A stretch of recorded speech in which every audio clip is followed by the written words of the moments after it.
कौन? क्या अव्यवस्था के कारण अंकिता की जान गई? रिम्स, यूं तो रिम्स राज्य का सबसे बड़ा अस्पताल माना जाता है, लेकिन रिम्स की हालत देख लें तो आप भी सिर पकड़ने को मजबूर हो जाएंगे। देखिए इस खास रिपोर्ट में। झारखंड के दुमका में 12वीं की छात्रा अंकिता की हत्या को लेकर हंगामा बढ़ता जा रहा है। इस बीच अंकिता पर पेट्रोल छिड़ककर आग के हवाले करने वाले आरोपी शाहरुख को लेकर लोगों में आक्रोश है। लोग कैंडल मार्च निकाल रहे हैं, अंकिता के लिए इंसाफ की मांग कर रहे हैं। अंकिता की हत्या में शाहरुख और नईम दोषी हैं। उन्हें कड़ी से कड़ी सजा मिलनी चाहिए, लेकिन दोषी तो व्यवस्था भी है, वो व्यवस्था जिसने अंकिता की जान ले ली। राज्य के सबसे बड़े अस्पताल रिम्स के जिस वार्ड में अंकिता भर्ती थी, उस बर्न वार्ड व्यवस्था और रांची राजधानी के एक प्राइवेट हॉस्पिटल के बर्न वार्ड की व्यवस्था को देखकर आप खुद अंदाजा लगा सकते हैं कि पीड़िता के मौत में इस अव्यवस्था का कितना योगदान रहा होगा। अंकिता ठीक होना चाहती थी, वो लड़ना चाहती थी, वो लड़ी भी, लेकिन वो हारी अस्पताल में फैले अव्यवस्था के आगे। ऐसे में सवाल है कि क्या रिम्स के बर्न वार्ड में उन सारे मानकों का पालन किया जाता है जो भारत सरकार के द्वारा बनाई गई है। और ये बर्न के मरीज को आइसोलेशन में रखना पड़ता है ताकि एक मरीज से दूसरे मरीज में इन्फेक्शन होने का चांस कम हो, कम से कम आदमी उनसे मिलने के लिए जाए और पेशेंट को ड्रेसिंग करके प्रॉपर रखा जाता है। बर्न वार्ड का एक आइडियल मॉड्यूलर भारत सरकार ने घोषणा किया है, जिसमें प्रत्येक मरीज को अलग अलग केबिन में रखने की व्यवस्था करने के बारे में आइडियली बताया गया है। इसके अलावा डॉक्टर आर.के. पाठक ने बताया कि जले हुए मरीज की रिकवरी उसके शरीर के जले हुए अंग पर निर्भर करता है। अगर किसी मरीज का फेस जल गया है तो उसकी रिकवरी के चांसेस कम होते हैं। मैंने खुद 8 से 10 हजार बर्न मरीजों का इलाज किया है। रिकवरी में सबसे अधिक उम्र का असर पड़ता है। अंकिता के पास तो उम्र भी थी और वो जीना भी चाहती थी, फिर लापरवाही आखिर कहां हुई? वहीं देवकमल अस्पताल में भर्ती एक बर्न मरीज के उर्मिला के परिजन ने बताया कि मेरी 25 वर्षीय लड़की छत पर कपड़ा सुखाने के दौरान बिजली के तार के चपेट में आ गई थी। वो 80% जल गई थी, लेकिन अब वो ठीक है। जाते हैं वो मरीज के जनरल कंडीशन और किस मोड पर वो जला है उस पर निर्भर करता है।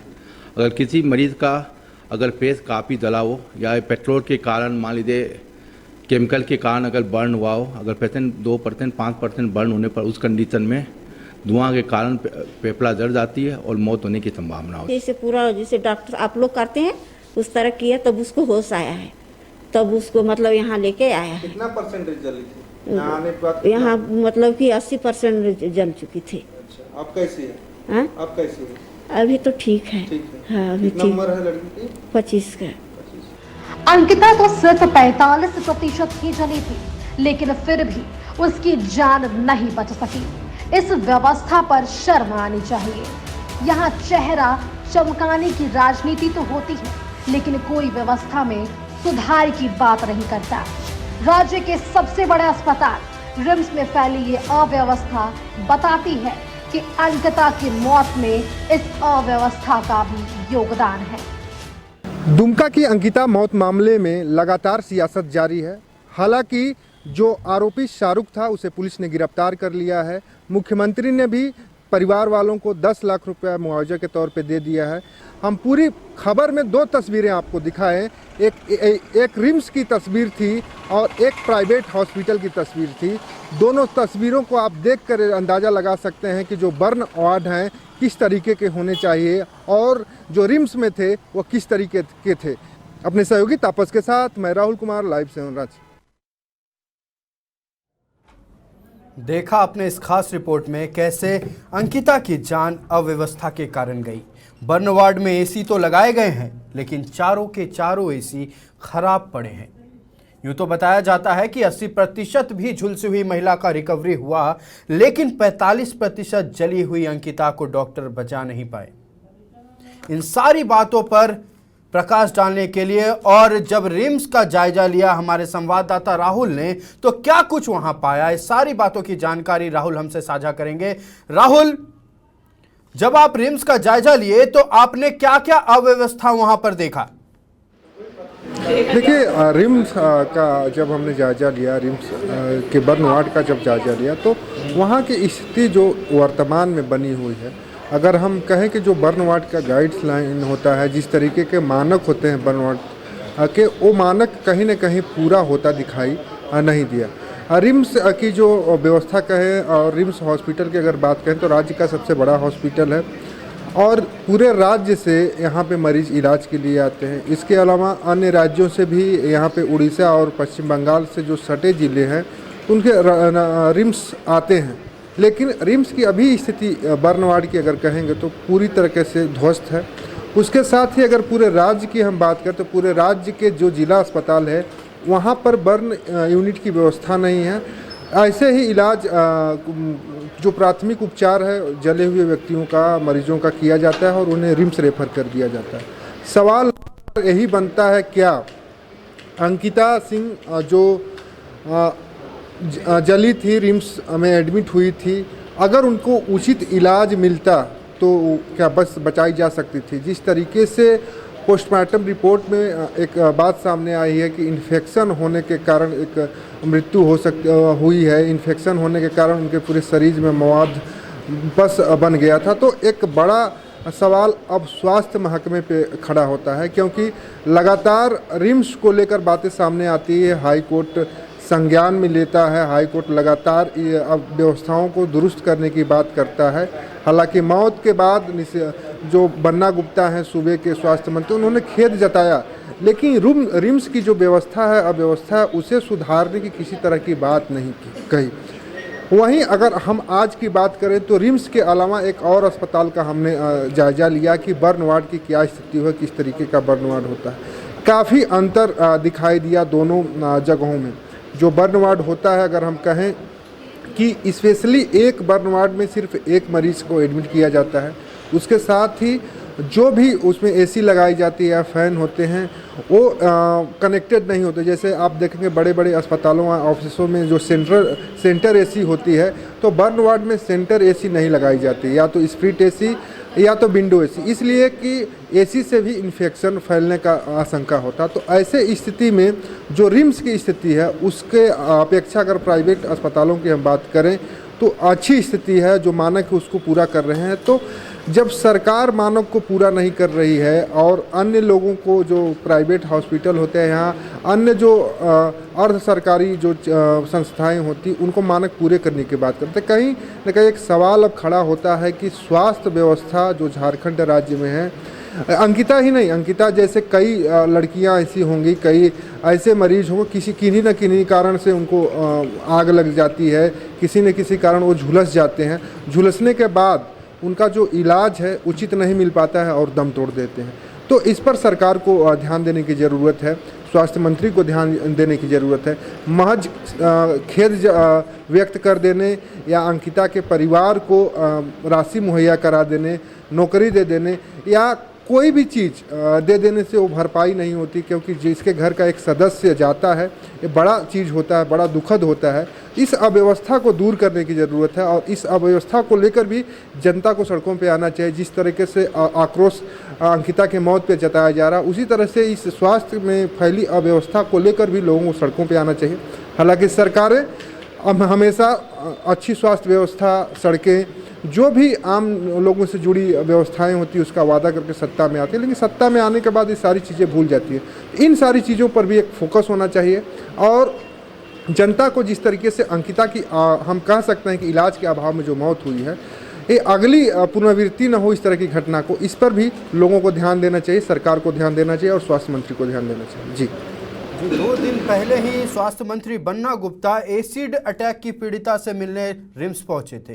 जब वहां वो पहुंचे तो उन्होंने कहा कि हर पीड़िता को या फिर हर पीड़ित को एकदम बेहतर उपचार दिया जाएगा, सारी व्यवस्थाएं वहां ठीक कराई जाएंगी। तो क्या जब बन्ना गुप्ता पहुंचे तो वो एसी जो बंद हैं बर्न वार्ड के, या फिर जो बर्न वार्ड की कुव्यवस्था, अव्यवस्था है, उसके बारे में उन्होंने जायजा नहीं लिया, उसकी जानकारी नहीं ली? देखिए, अगर एसिड अटैक की जो चतरा की महिला की एसिड अटैक हुआ था उसको ग्रीन कॉरिडोर बनाकर दिल्ली के एम्स में रेफ़र कर दिया। अगर आपके रिम्स में सारी व्यवस्थाएं ठीक थी तो आप एम्स क्यों रेफ़र किए दिल्ली? ये सारी चीज़ें बयानबाजी मंत्रियों को करना आसान है, लेकिन जैसे ही व्यवस्थाएं सही करने की बात आती हैं सारी चीज़ें बिखर सी जाती हैं। तो ठीक उसी तरह से रिम्स के हालात हैं। जैसे व्यवस्था बर्नवार्ड की बनी थी पहले वैसे आज भी है, और लगता है कि उस दिशा में अभी सरकार का ना ही जो मंत्री हैं उनका ध्यान है। सभी लोग रायपुर शिफ्ट हैं, कैबिनेट की बैठक है, सब सरकार बचाने में लगे। हालांकि अंकिता सिंह का जो मामला है बड़ा हो गया, इसलिए लोगों को समझ में आ रहा है कि 45% जो पीड़िता जली हुई थी, अगर सरकार प्रयास करती तो बच जाती। अगर ये मामला बड़ा नहीं होता तो चतरा की जो एसिड अटैक जिस महिला पे हुआ है वो भी अंकिता की तरह ही दम तोड़ देती, उसको भी ग्रीन कॉरिडोर बनाकर दिल्ली नहीं भेजा जाता। हालांकि अंकिता की जो मौत हुई रिम्स में, कहीं न कहीं अब एक कह सकते हैं कि जो चतरा की पीड़िता थी उस पर सरकार ने सख्ती से संज्ञान लिया और उसे ग्रीन कॉरिडोर बनाकर दिल्ली भेज दिया है। अब दिल्ली में उसका इलाज चल रहा है, स्थिति सुधार में है। लेकिन क्या इस तरह की जो घटनाएं हैं इसी तरह होती रहेंगी और सरकारी जो व्यवस्थाएं हैं इसी तरह चौपट रहेंगी? सबसे बड़ा आयुष यही सवाल खड़ा हो रहा है कि जिस तरह से अव्यवस्था फैली है स्वास्थ्य विभाग में पूरे राज्य में, इस स्वास्थ्य विभाग की अव्यवस्था कैसे ठीक होगी? इस पर भी लोगों को ध्यान देना चाहिए और मंत्रियों को ध्यान देना चाहिए। बयानबाजी करने से मात्र सारी चीज़ें ठीक नहीं हो जाती। जी राहुल, जैसा कि आपने बताया कि ये मामला रोज पकड़ा, जिसके बाद अंकिता के बाद फिर जो चतरा की बेटी एसिड अटैक जिन पर हुआ था उन्हें ग्रीन कॉरिडोर बनाकर एम्स ट्रांसफर किया गया। तो क्या हर एक पीड़िता, हर एक मरीज के इलाज के लिए जनता को आक्रोशित होना पड़ेगा तभी ये सरकार सुनेगी? आपने सवाल किया, बिल्कुल जायज़ सवाल है, और इस सवाल के हिसाब से आप देखेंगे तो कहीं न कहीं ये चरितार्थ होता झारखंड में दिखाई दे रहा है। क्योंकि जब भी कोई घटना होती है, जब जनता जब तक सामने निकल के नहीं आती है, इस सरकार को ये चीज़ें या विभाग को ये चीज़ें समझ में नहीं आती है। अगर अंकिता की मौत नहीं होती, अभी भी वो रिम्स में होती, तो शायद जो चतरा की बेटी है एसिड अटैक में पीड़ित है या गंभीर रूप से झुलसी हुई है, वो भी कहीं न कहीं रिम्स में ही तड़पती रहती। लेकिन जैसे ही अंकिता की मौत हुई, को व्यवस्थाओं का पर्दाफाश हुआ, सारी चीज़ें सामने आई। जैसा कि आप देखें कि बाबूलाल मरांडी ने भी ट्वीट करके बताया है कि जो अंकिता के पिता थे, अरे उस वार्ड में पंखा नहीं चल रहा था, एसी काम नहीं कर रही थी, इसकी वजह से उनको बाहर से पंखा खरीद के लाया गया। हालांकि आप विजुअल्स में भी देखेंगे कि तो टेबल फैन रखा हुआ है और उस टेबल फैन अंकिता की तरफ है। तो एक तरह से हम कह सकते हैं कि जो अव्यवस्था फैली है उस अव्यवस्था पर सरकार को ध्यान देना चाहिए, और जिस तरीके से अंकिता के साथ हुआ किसी के साथ ना हो, हालांकि किसी का इलाज के अभाव में मौत ना हो, ये सरकार को कोशिश करना चाहिए। क्योंकि सरकार जब कोई चुनता है, राज्य की जनता जब चुनती है तो काफ़ी उम्मीद होती है, और उस उम्मीदों पे कैसे सरकार खरा उतरे, ये सारी चीज़ों पे ध्यान देना चाहिए। क्योंकि लगातार जिस तरीके से स्वास्थ्य विभाग झारखंड में डाउन होता चला जा रहा है, नीचे स्तर गिरता चला जा रहा है सरकारी अस्पतालों का, वो कहीं न कहीं राज्य के भविष्य के लिए दुखद है, और आगे चलकर एक कई दिक्कतों का सामना यहाँ के राज्य के लोगों को करना होगा। इन सारी चीज़ों पर विशेषकर विभाग और सरकार को ध्यान देना चाहिए, विभाग के मंत्री को ध्यान देना चाहिए। हालांकि लोग लगातार ये कह रहे हैं कि हम अंकिता के साथ थे, अंकिता के इलाज में हमने साथ दिया, लेकिन अगर सब जानकारी आपको थी तो उस जानकारी को देखते हुए जब आप मेडिकल बोर्ड का क्यों नहीं गठन किए? मेडिकल बोर्ड का गठन करना चाहिए। मेडिकल बोर्ड का गठन करके रिपोर्ट लेना चाहिए क्या इन्हें बाहर भेजने लायक है या नहीं भेजने लायक है। लेकिन इन सारी चीज़ों पे चर्चा नहीं। हालांकि हम एक हॉस्पिटल के, जो राजधानी का प्राइवेट हॉस्पिटल है, काफ़ी बड़ा हॉस्पिटल है, वहाँ पे बर्न के मरीज अधिक आते हैं। वहाँ पे हम एक डॉक्टर से बात किए, वहाँ पे एक मरीज भी था जो 80% झुलसा हुआ था, 1 महीने से इलाज चल रहा है उसका, और स्वस्थ होने वाला 1 सप्ताह में वो घर भी डिस्चार्ज भी होने वाला है। तो एक तरह से हम कह सकते हैं कि एक तरफ आप 45% जो झुलसी लड़की थी उसकी तस्वीर है, एक तरफ जो 80% झुलसी प्राइवेट अस्पताल में स्वास्थ्य लाभ ले रही वो है, वो स्वस्थ हो चुकी है, और 45% झुलसी हुई लड़की मौत के मुंह में चली गई है। तो कहीं ना कहीं कहेंगे कि एक लापरवाही तो हुई है। हालांकि डॉक्टर ने ये भी बताया कि अगर किसी का चेहरा बचा हुआ है, चेहरा नहीं जला हुआ है, ऑर्गन्स फेफड़ा जला नहीं हो, तो उसका रिकवरी होना 90% एक तरह से होता है। 90% तक चांसेस अधिक होते हैं उसमें रिकवरी के। लेकिन अगर अंकिता की बात करें तो अंकिता के जो शरीर के जो पेट थे, पेट भी नहीं जला था, चेहरा भी बचा हुआ था, ऊपरी भाग जला था। लेकिन जो पोस्टमार्टम रिपोर्ट में आया कि उनके शरीर में पूरा पस भर गया था, इन्फेक्शन की वजह से मौत हो गई थी। तो एक जले हुए व्यक्ति के लिए बर्न वार्ड का होना, सही तरीके का मानक के अनुरूप होना बहुत ही ज़रूरी होता है। उसके साथ ही इन्फेक्शन का खासा ध्यान रखा जाता है। कहीं ना कहीं इलाज में अंकिता की लापरवाही हुई है और उस लापरवाही का खामियाजा अंकिता ने भुगता, अपना उसको जान गंवाना पड़ा। अब देखना यह होगा कि इस अंकिता की जान जाने के बाद जो अंकिता के साथ अन्याय हुआ उसका इंसाफ तो पुलिस कर रही है। पुलिस ने कातिल को गिरफ्तार कर लिया है, जेल भी भेज दिया है। लेकिन क्या स्वास्थ्य विभाग भी अंकिता के साथ इंसाफ करेगा और स्वास्थ्य की जो व्यवस्था है उसे दुरुस्त करेगा? जी तमाम जानकारी के लिए धन्यवाद राहुल। ये थे हमारे संवाददाता राहुल, जिन्होंने रिम्स के बर्न वार्ड की पूरी जानकारी हमारे दर्शकों तक पहुंचाई। ऐसे में सवाल अब ये खड़ा होता है कि सिर्फ संवेदना व्यक्त करना या आर्थिक मदद कर देने से क्या स्वास्थ्य व्यवस्था में सुधार आ जाएगी या क्या कानून व्यवस्था में सुधार आ जाएगी? एक शाम पहले बन्ना गुप्ता पहुंचते हैं, जो हमारे सूबे के स्वास्थ्य मंत्री हैं। वह कहते हैं एसिड पीड़िता को लेकर डॉक्टर को कि हर 12 घंटे में बुलेटिन जारी करें, मेडिकल बुलेटिन जारी करें, लेकिन उसके बाद फिर उसकी कोई खोज खबर सामने नहीं आती। अगली ही शाम सारे विधायक और मंत्री फिर अपनी सरकार बचाने में लग जाते हैं।